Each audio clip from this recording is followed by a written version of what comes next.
난소 종양은 난소에 생기는 신생물로 암이 아닌 양성 질환을 말합니다. 난소의 양성 종양의 발생 원인은 아직 정확하게 알려져 있지는 않습니다. 그러나 지속적인 배란이나 외부의 자극으로 인해서 난소에 종양이 생긴다고 하는 가설이 유력합니다.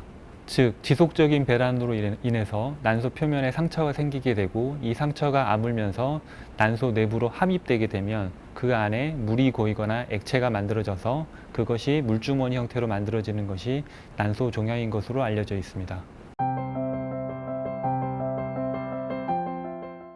난소 종양 또한 무증상인 경우가 많지만 크기가 큰 경우에는 하복부 불편감이나 통증, 배뇨장애, 요통과 같은 증상이 발생할 수가 있습니다. 특히 난소에 있는 종양이 꼬인 경우에는 매우 심한 통증이 발생을 하여 응급실로 종종 찾아오기도 합니다. 난소 종양의 진단은 골반 내진과 초음파와 같은 영상의학적 검사, CT, MRI 같은 검사를 통해서 이루어지게 됩니다. 그러나 종양의 크기가 크지 않은 경우에는 자각 증상이 없고 내진만으로는 관찰되지 않는 경우가 많습니다. 가장 편리하고 널리 이용되는 진단 방법은 골반 초음파를 이용한 영상의학적 진단 방법입니다. 또한 악성 종양과의 감별을 위하여 혈청 종양 표지자와 같은 피검사를 통해서 진단을 하기도 합니다.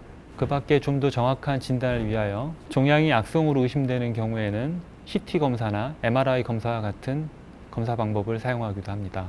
하지만 난소 종양의 최종적인 진단, 즉 양성인지 악성인지에 대한 감별은 수술적인 제거를 통해서 조직학적인 진단이 이루어진 뒤에 확실하게 이루어지게 됩니다.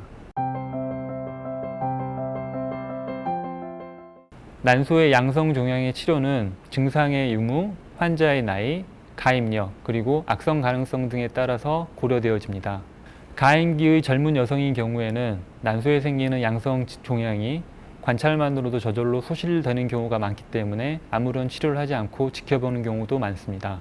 그러나 종양의 크기가 큰 경우 혹은 악성이 의심되거나 폐경기 이후에 나타나는 난소의 종괴의 경우에는 좀 더 세밀한 관찰이 필요하게 됩니다.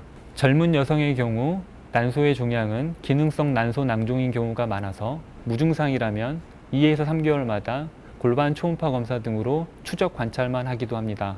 이렇게 관찰하는 동안에 추가적인 기능성 난소 낭종의 생성을 막기 위하여 경구 피임약을 같이 복용을 하기도 합니다.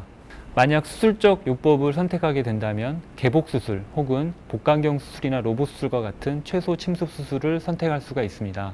악성 종양이 의심되는 경우에는 일반적으로 개복 수술로 진행하게 됩니다.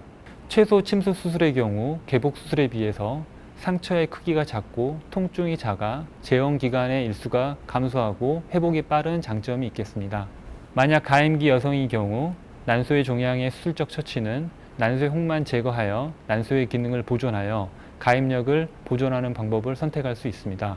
가입력 보존이 필요치 않는 폐경기 이후 여성에서는 혹이 발생한 쪽에 난소 난관을 같이 제거하는 수술을 선택합니다.